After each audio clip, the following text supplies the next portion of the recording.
Добро вечер. Уставниот суд застана на страната на граѓанскиот сектор. Ги укина членовите од изборниот законник со кои се зголемија квотите на граѓански потписи кои требаше да ги соберат независните кандидати. Сега, според Уставен, се создава правен вакуум и се бара од собранието да го регулира прашањето, земајќи ги предвид аргументите на судот. Граѓанските активисти што ја поведоа иницијативата се задоволни од исходот и велат дека со одлуката се враќа и довербата во институциите.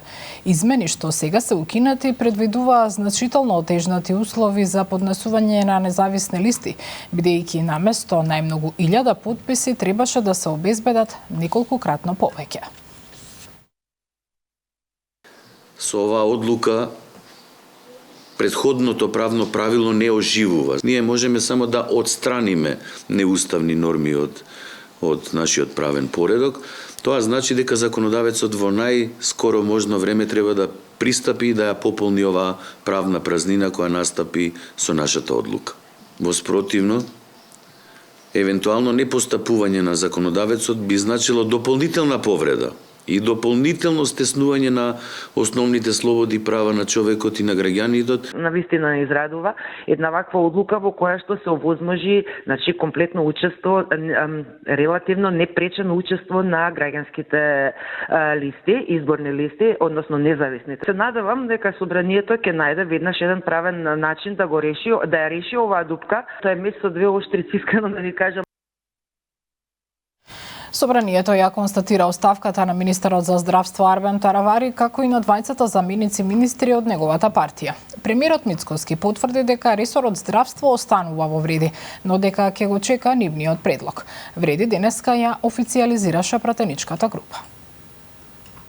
Констатирам дека согласно член 246 од деловникот на господин Арбен Таравари му престанува мандатот министер кој раководи со Министерството за здравство. Арбен Таравари и формално повеќе не е министер за здравство. Собранието на денешната седница ја констатираше неговата и оставките кои од функциите ги поднесоа заменик министрите за земјоделство Фљакрон Беџети и за одбрана Елфети Исмаили од редовите на Алијанса за албанците. Ниту Таравари, ниту двајцата заменици министри не беа присутни на денешната собраниска седница за да ги образложат оставките, а нивниот пример денеска го следи и националниот координатор за нови технологии Блерант Рамадани. Премиерот Мицкоски потврди дека Министерското место за здравство останува за вреди, но ќе го чека нивниот предлог за наследник на Таравари.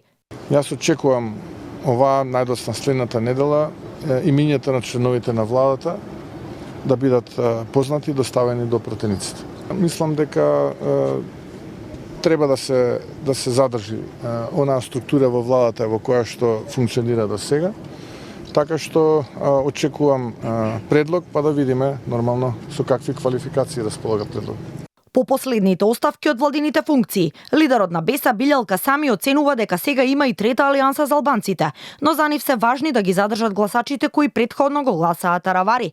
Прашан кој ќе ги замени тие што поднесоа оставка во владата, рече дека во тек се консултации со премиерот и денови веќе бидат познати нивните имиња. Овие денови веќе имаме консултации со премиерот, каде што ќе се знаат имињата на министерствата и министерства кај ќе има министри, заменик министри.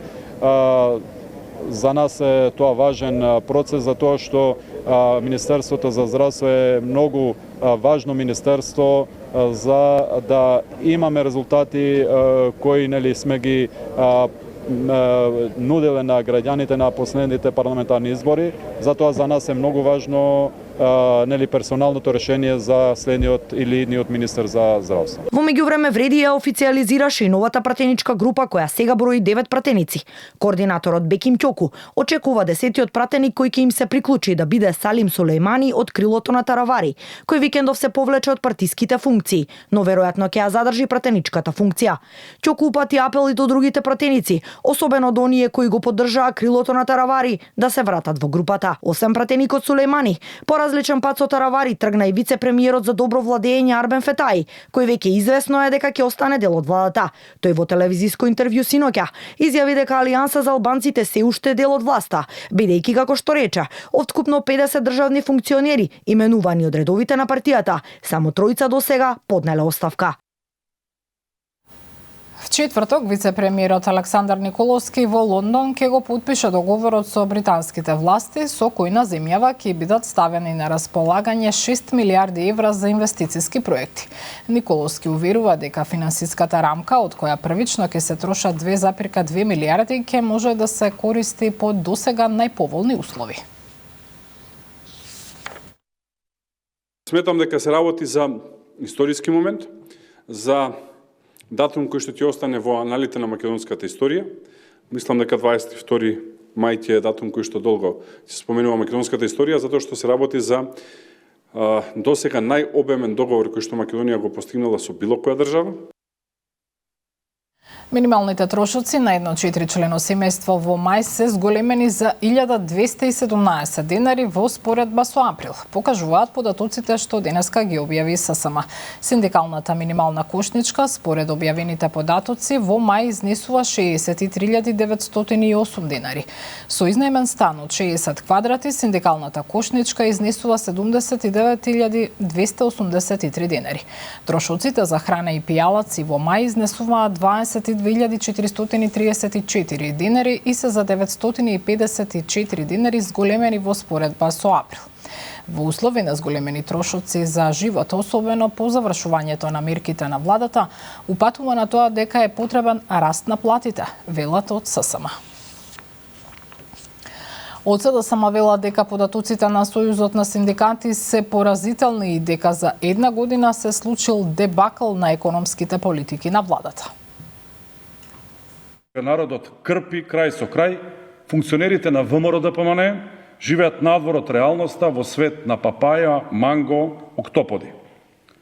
Како да не било доволно во април и мај, па сега СОЗР склучила милионски договори за нови луксузни јадења, за лигни, школки, за лосос. 3 минимални плати се потребни за да може да се преживее месецот. Животот е се поскап, платите стојат, а мерки од владата нема. Председателката Гордана Силјановска-Давкова потврди дека го утврдила кандидатот за гувернер на Народната банка, но и денеска не го откри неговото име. Најверојатно ќе го објави утре, на денот кога истекува 7-годишниот мандат на актуелната гувернерка. Не го кажувам пред новинари прво името, нема да ми се лутите, но веќе мислам дека знам. Јас мислам дека ако ги оценуваме кандидатите, тие со кои јас разговарав, веќе ги чувте имињата, нели? Низ призма на експертско знаење, дека немам проблем. Ние сме имале среќа во оваа држава и одлично сме се однесувале кон оваа функција.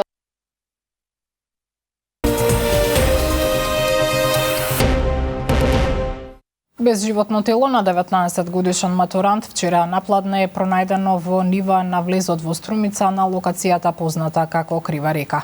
На телото немало траги на насилство, а надлежните утврдуваат што довело до смрт кај младото момче. Обвинителката Виолета Милчовска за Канал 5 вели дека е направен увид, како и дека побараната обдукција е завршена. Од судска медицина пак велат дека прават и токсиколошки анализи за да се добие појасна слика за причините за смртта. Вчера, 19 мај, во 12:05 часот, во полициската станица Струмица е пријавено дека на место викано Крива река, Адерна Струмица, е пронајден починат 19-годишниот МА од Струмица. Лекар констатирал смрт без видливи траги на насилство.